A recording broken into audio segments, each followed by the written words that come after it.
Olá, pessoal. Hoje nós vamos seguir o aprofundamento dos nossos estudos da condução de calor e como ao mesmo tempo, como uma exemplificação e como um exercício do método de desenvolvimento das equações diferenciais, nós vamos estudar hoje o sistema, de um cilindro que realiza condução de calor, ou seja, a energia térmica, o calor está sendo transferido através do material desse cilindro no seu interior. E, ao mesmo tempo, o cilindro possui a capacidade de produzir energia. Né? Produzindo, algum processo acontece no material que gera calor. Né? Há situações práticas para esta situação, para esse cenário. Né? Por exemplo, um fio condutor de eletricidade, fio condutor, né? Ele produz energia por efeito Joule. E o efeito Joule, né, gera calor no interior do fio.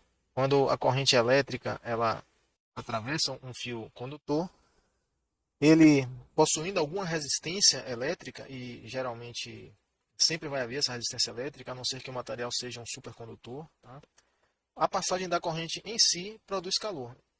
E esse calor, embora não seja rigorosamente uniforme, não seja homogêneo na superfície, no interior do cilindro, do fio, né?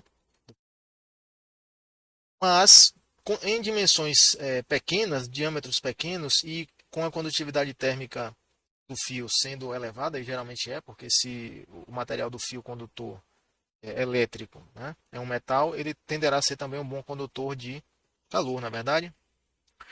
Portanto, a hipótese de geração homogênea ou uniforme no material, ela se torna bastante realista, se torna válida.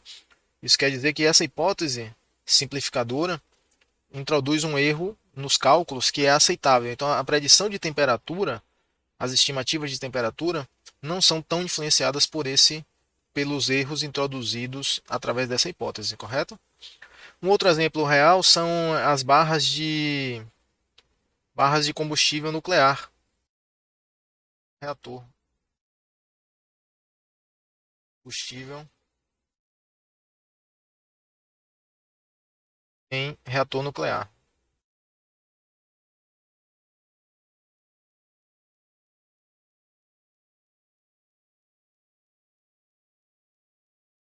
As barras de, por exemplo, urânio em um reator nuclear, elas produzem energia do interior das barras. Né? É uma produção de energia, uma produção de calor volumétrica. E essa energia é extraída, né, do núcleo do reator para produzir vapor e gerar eletricidade. Então, existem casos práticos reais para esse problema. Tá?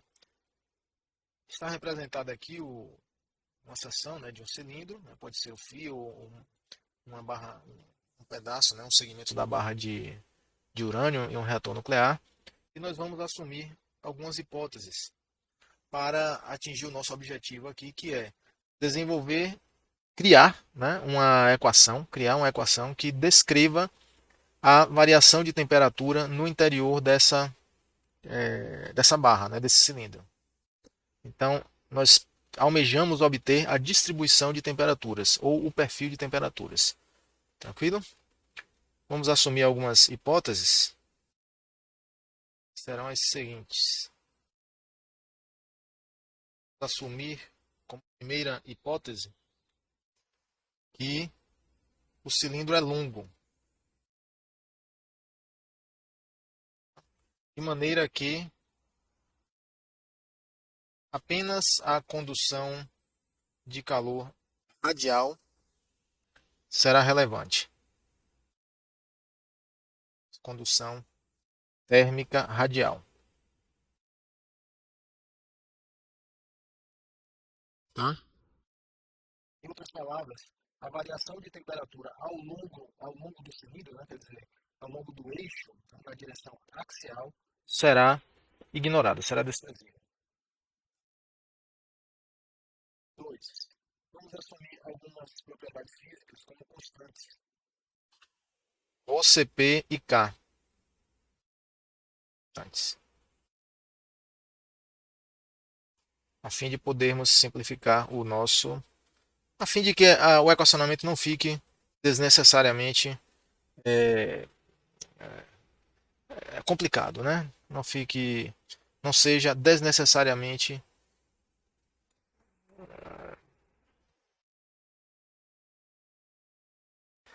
Vamos começar com um balanço de energia.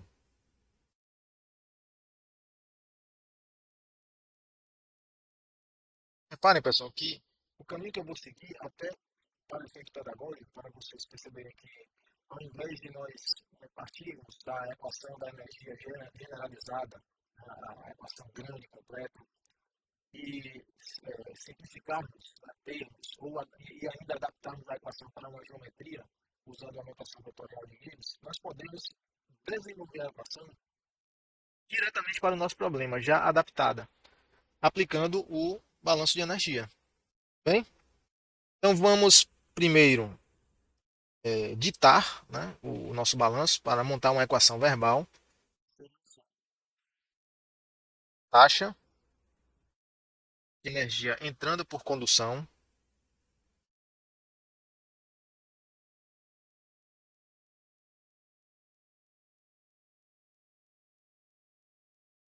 entrando por condução. Entrando aonde? No volume de controle. É necessário que eu delimite uma região do espaço, né, contida, que contém material, né, do fio. E essa região será aqui, ó, essa pequena seção, né, do cilindro, tá? Um anel. E é no interior desse volume de controle que eu vou contabilizar a energia que entra e que sai e aqui é gerada também, tá? Interior aqui desse anel. E é necessário que seja um anel mesmo para que eu possa capturar as variações radiais de temperatura. Tranquilo? E esse elemento de volume aqui, ou esse volume de controle, eu até posso colocar aqui um volume de controle, ele será um volume de controle, né, com anelar, né, com a espessurazinha ΔR e o diâmetro interno dele R. O diâmetro externo será R mais ΔR. Tudo bem?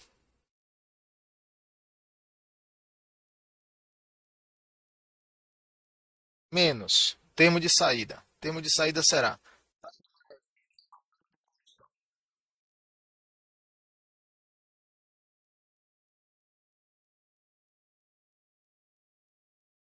saindo por condução.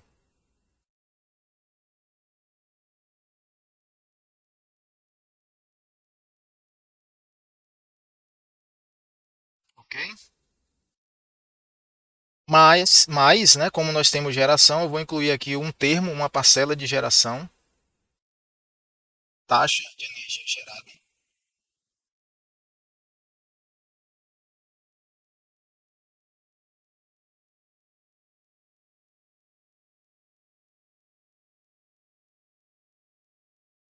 igual ao acúmulo de energia no interior do volume de controle. Então, nós temos aqui a taxa de acumulação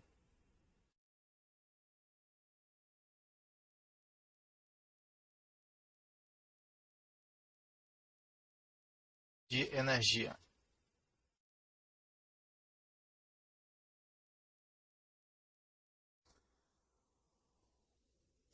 Então, vamos lá. Agora, o nosso próximo passo, né, a nossa próxima etapa será escrever os termos verbalizados dessa equação usando a matemática, né, e usando também a física. Para começar, como nós temos termos de condução aqui, qual é a lei física, pessoal, que rege a condução de calor, a transmissão de calor por condução, né, ou difusão térmica, se quiser chamar? É a lei de Fourier, na é verdade? Então vamos usar a lei de Fourier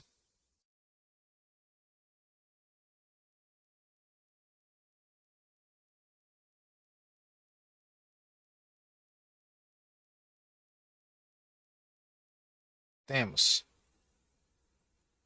Vamos usar a lei de Fourier para avaliar os termos de condução de calor. Assim, podemos escrever que menos K, 2πrl, dTdr, avaliado em R, menos K, 2πrl, dTdr,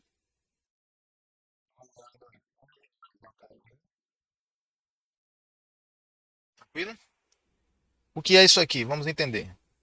Como é a lei de Fourier, pessoal? De forma geral, vocês já estão aí craques, né? O fluxo térmico é igual a menos K gradiente da temperatura, correto? Não é isso? Mas na direção R, tá? Ou seja, para a transferência de calor unidimensional na direção R, nós podemos escrever que a taxa dividido pela área, taxa na direção R, dividido pela área é igual a menos K dt dr. Aqui eu vou usar derivada parcial, tá? Poderia usar a derivada ordinária se a única variável independente fosse a posição R, mas nós temos o tempo, que nós queremos capturar também a variação temporal. Aqui, a não ser que o problema fosse um problema de regime permanente, e aí a taxa de acumulação seria nula. Mas como a variável tempo é uma variável independente aqui também, eu vou usar a derivada parcial, tá ok?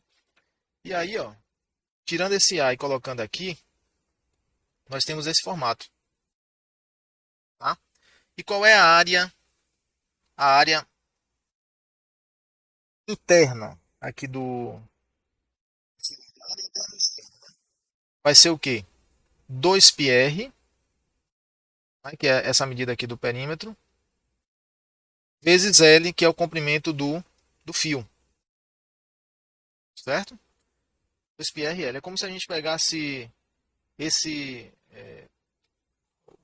o anel, né, aqui do volume de controle, cortasse ele e abrisse. Nós vamos obter um retângulo com essa área aqui. Fez a derivada e aqui avaliada em R. Então, essa área aqui é 2πrl mesmo. Essa aqui será 2πrl vezes a derivada, né? Avaliada em R mais ΔR. Então, esse R aqui ele é substituído, né, nessa notação por R mais ΔR. Tranquilo? Corresponde a superfície externa desse cilindro aqui do volume de controle elemental. Tá?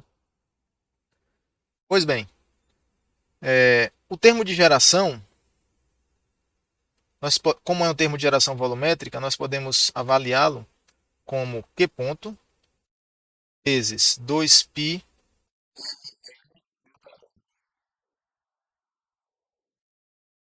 Tá? Aí você pode estar se questionando de onde veio essa expressão toda aqui. Essa expressão, pessoal, nada mais é do que o volume do cilindro, do volume de controle, esse cilindrozinho vazado aqui. Tá? O volume calculado como o volume de um sólido mesmo, área da base vezes a altura. Você pode ver por aqui, ó. Se nós pegarmos aquele volume de controle e abrirmos, nós vamos ter ah, vamos dizer, uma espécie de paralelepípedo. Tá? E a área, né, desse paralelepípedozinho é 2πrl. E a altura dele seria o ΔR. Ok? Só que tem um pequeno detalhe aqui, que é o seguinte. Se nós abrirmos aliás, esse detalhe, né, é a causa de muita confusão na compreensão de balanços em volumes cilíndricos. Não só balanço de energia. E essa confusão decorre do seguinte. Se nós abrirmos aqui, ó, se nós fizermos um corte aqui, um corte aqui, e abrirmos aqui esse anelzinho, nós vamos obter algo assim, ó.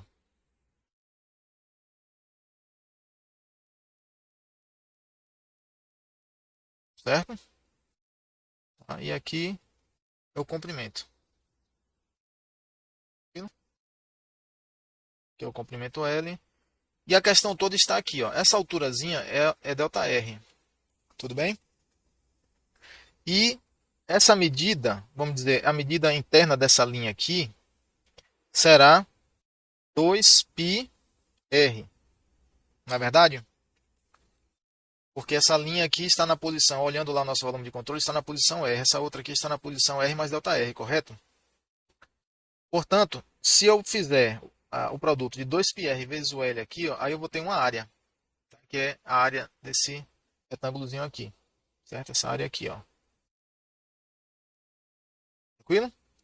Se eu pegar essa área e multiplicar pela altura, que é o ΔR, eu vou ter o volume desse, não é exatamente um paralelepípedo, né? É um sólido, né?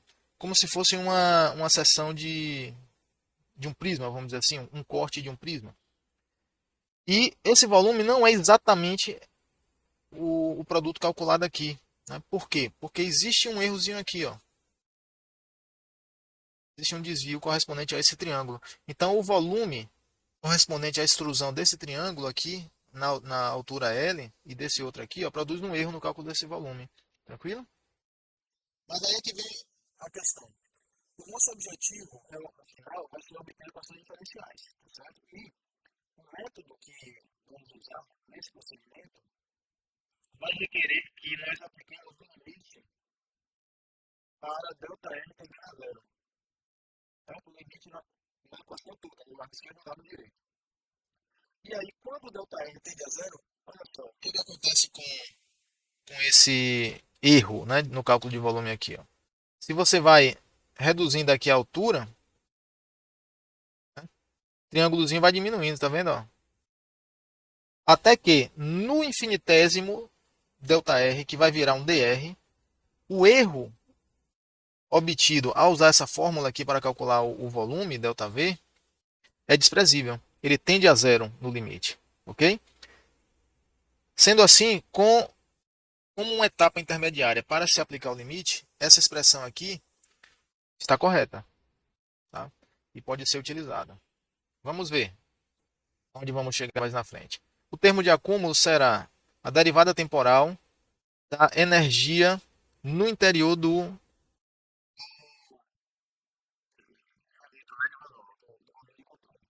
Então, aqui nós vamos ter o CP, vou fazer um balanço de entalpia.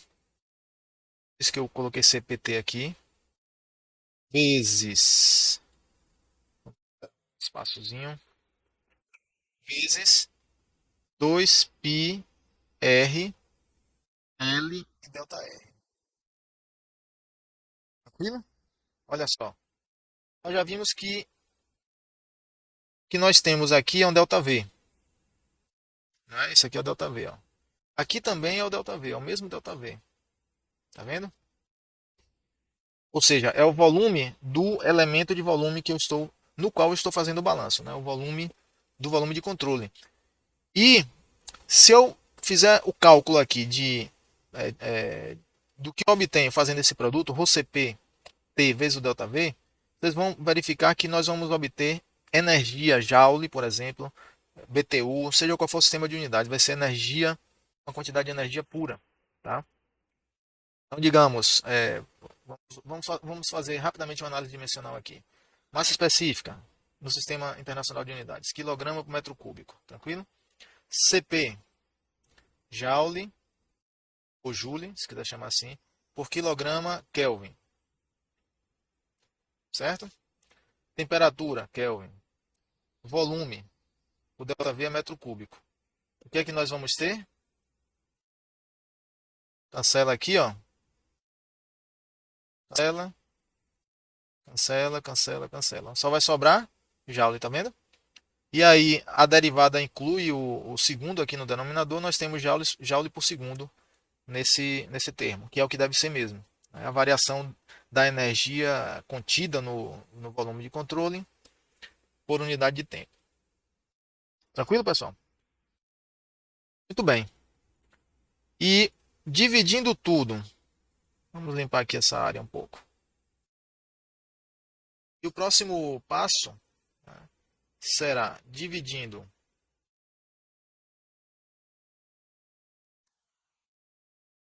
pelo volume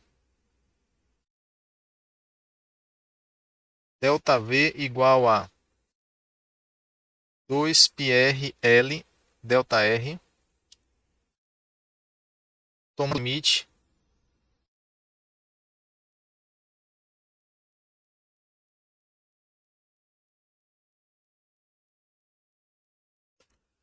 do limite para ΔR tendendo a zero, obtemos obter o seguinte. Então, olha só, quando eu dividir pelo ΔV, né, vai cancelar aqui, ó. O ΔV inteiro pode sair aqui da derivada, será cancelado também, e vai ficar ΔV dividindo esses dois termos de condução aqui. E efetuando os cancelamentos, nós vamos obter o seguinte: K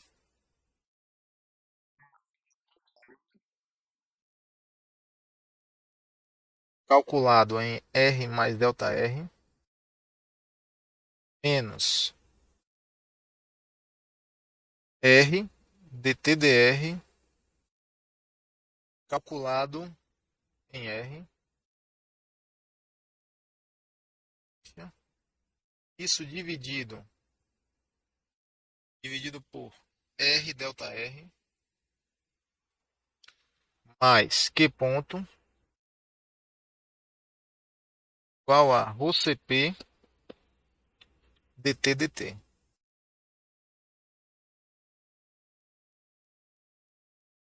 Tranquilo? Agora veja, pessoal. Se eu estou fazendo uma operação matemática nos dois lados da equação, eu não altero a equação, correto? Tá? Então eu vou aplicar aqui, ó, dos dois lados. Vou aplicar aqui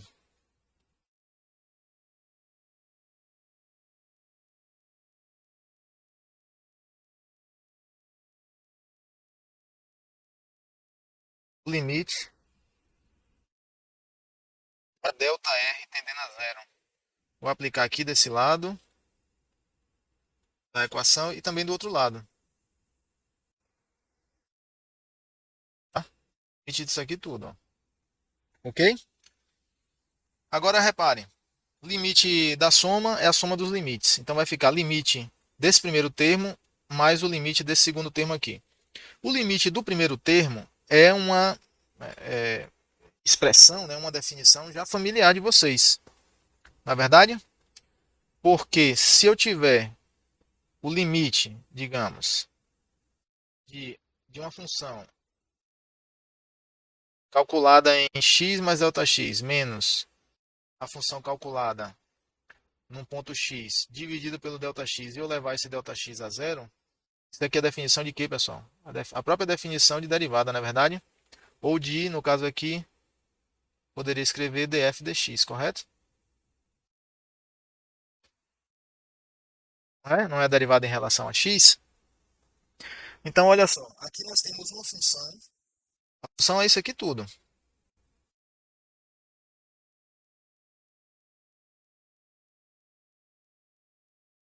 Aqui tudo. Ó. Avaliada em R mais ΔR e menos, né? A mesma função avaliada em R, tá vendo? Dividido por ΔR. Eu vou separar o K sobre R aqui, vou isolar ele aqui na frente. E aí o que é que nós obtemos? Olha só. K sobre R. No limite, essa diferença dividida por ΔR é a derivada em relação a R. Mas a derivada em relação a R de quê? Da função. Qual é a função que eu estou avaliando na translação? R mais ΔR e antes da translação. É R dTdr. Então, dentro do derivando aqui, ó, eu vou ter essa função. R dTdr. Olha só. Vendo? Mais o Q ponto. Afinal de contas, o limite de Q ponto para ΔR tendendo a zero é o próprio Q ponto, não altera. Tá? E do lado direito, não tem ΔR aqui, ó. Não tem R nem ΔR aqui, então o limite dessa expressão para ΔR tendendo a zero é ela mesma. Né? Então vai ficar ρCp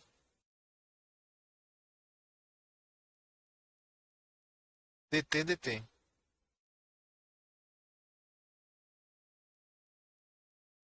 Olha só, chegamos numa equação diferencial.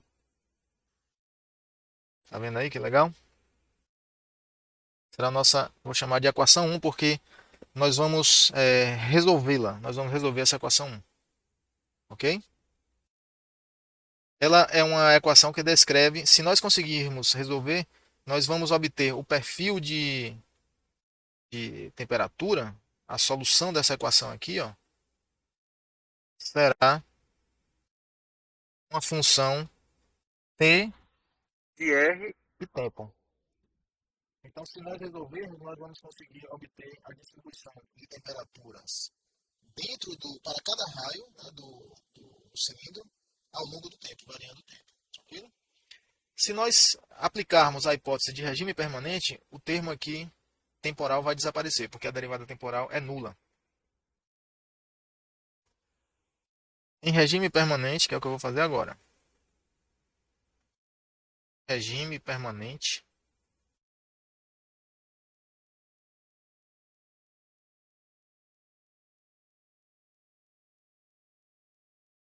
Temos ter o seguinte: K sobre R vezes TDR. Olha só, aqui eu já vou usar a derivada ordinária, porque o tempo não existirá mais como variável independente. Então eu posso trocar as derivadas parciais por derivadas ordinárias, tá ok? E o lado direito será nulo. Equação 2. Tranquilo? Então, a equação 1 dá um certo trabalho, né? É um pouco tedioso resolver manualmente, de modo analítico, a equação 1. Mas essa equação 2 aqui é um tanto tranquila, tá? Podemos dizer que é um tanto tranquila de resolver. Por simples manipulação algébrica, separação de variáveis e integração direta. Ok? Vamos fazer isso. A equação 2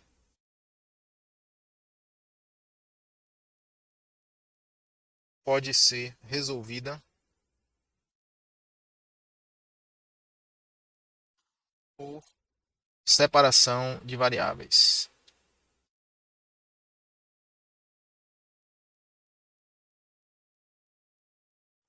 Variáveis e integração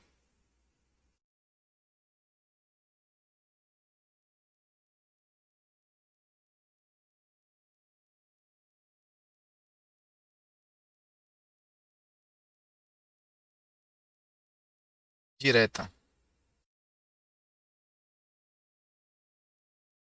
Certo? Então vamos lá. Nós temos D. Vou separar variáveis aqui. Observem a maneira que eu vou separar.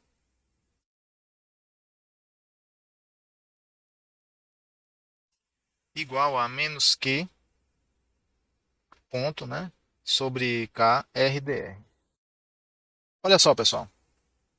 Eu poderia fazer todo o procedimento formal, né, de substituição de variáveis na equação 2 e só depois separar as variáveis. Mas eu já estou reparando aqui, ó, que R dTdr pode ser tratado como uma variável a ser integrada. Então o diferencial dela, olha aqui, ó.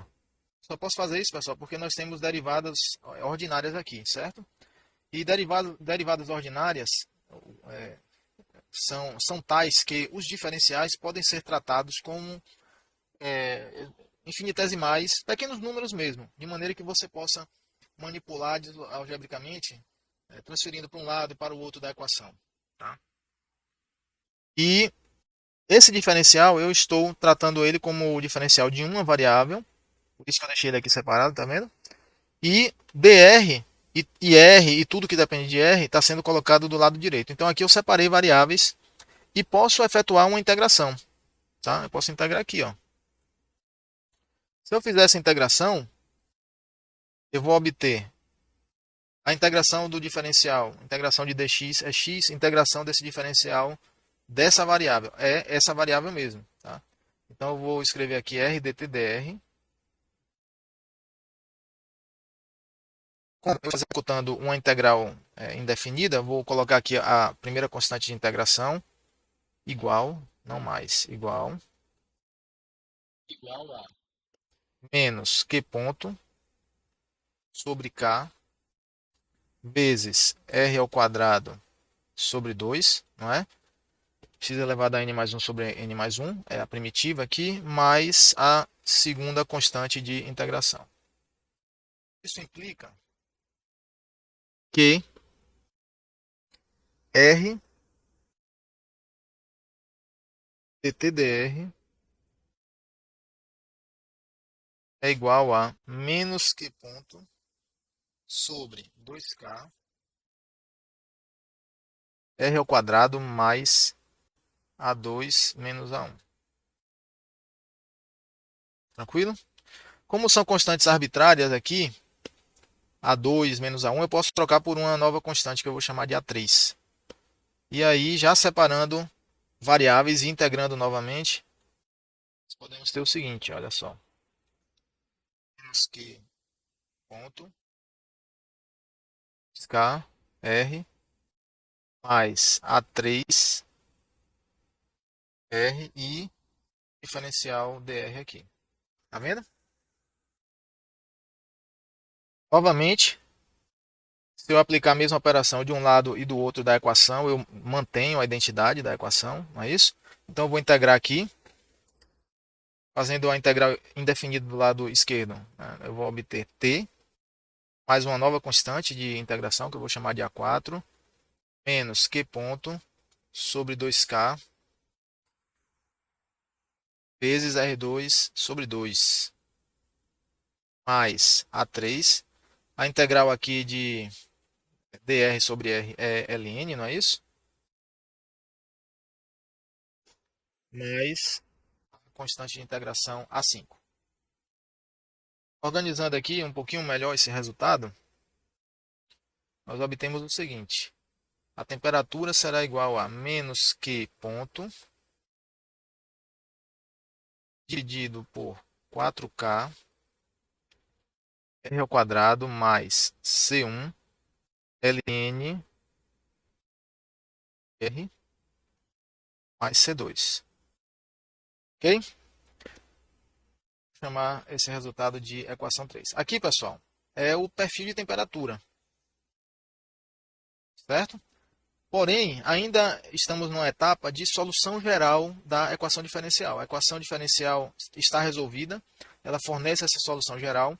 Porém, a solução geral ela pode ser aplicada, né, a vários sistemas, não está ainda particularizada, adaptada para o nosso problema.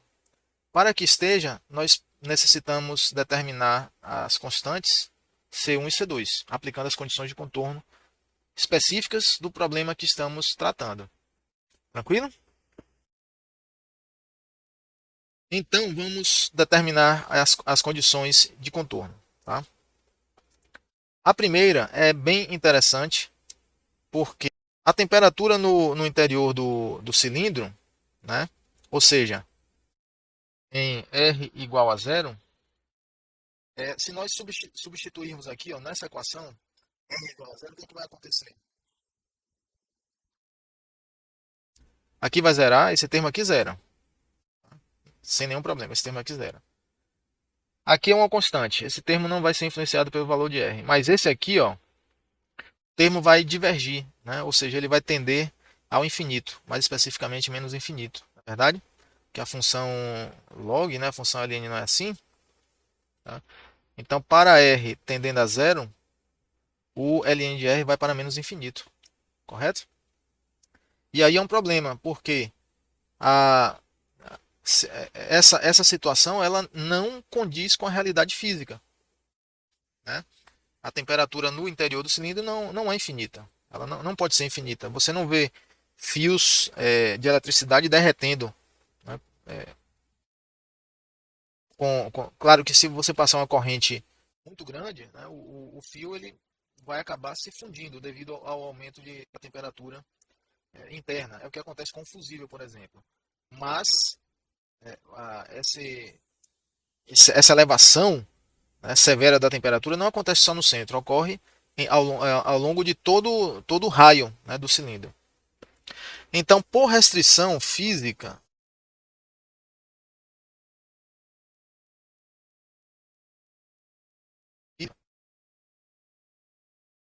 a temperatura do centro deve ser finita. Certo?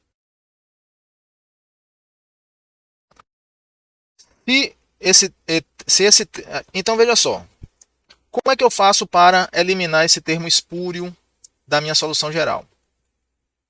A maneira mais óbvia é fazer o quê? C1, zero, correto?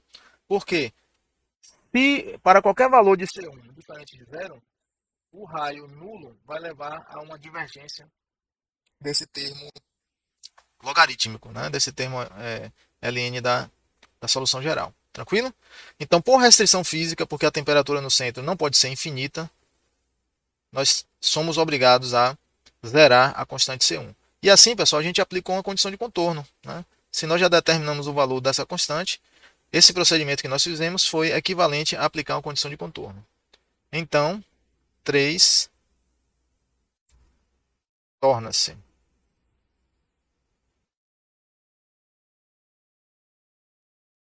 torna-se T igual a menos Q ponto R ao quadrado dividido por 4K mais C2. Nos resta determinar C2, né? E o cálculo de C2 vai ser feito usando aí uma segunda condição de contorno, certo? Podemos,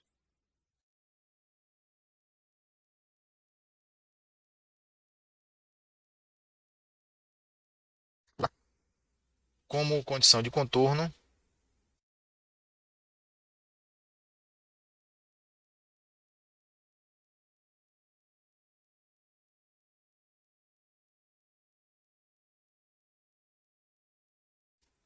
a temperatura no centro ou na superfície do cilindro. A superfície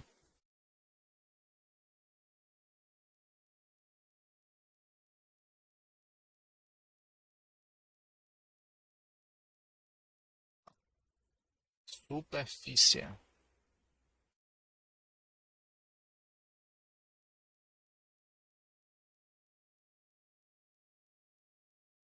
do cilindro, ou do fio, né?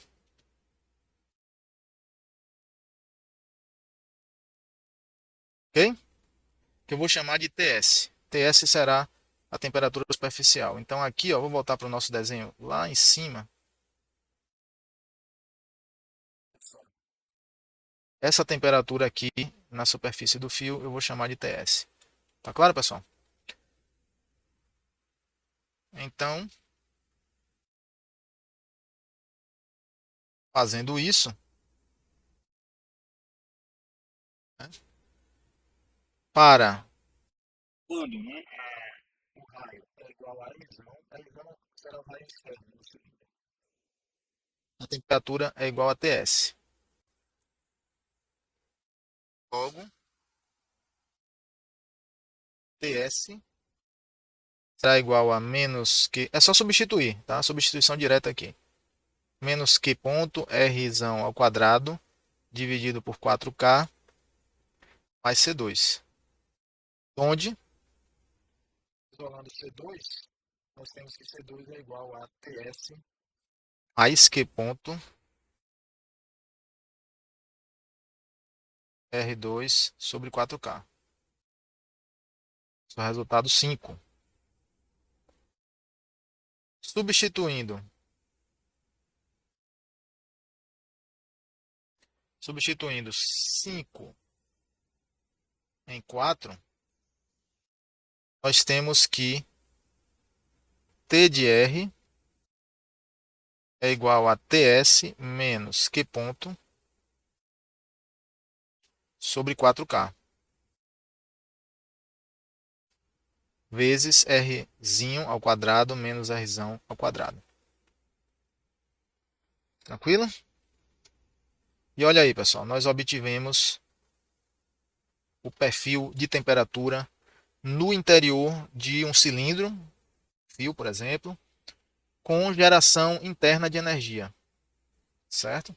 E reparem que é o perfil de temperatura variando com R, com a coordenada espacial R. E veja que essa variação é de que tipo essa variação? É linear? É hiperbólica? É logarítmica, exponencial? Não. É uma variação parabólica, tá vendo? Olha aqui, ó.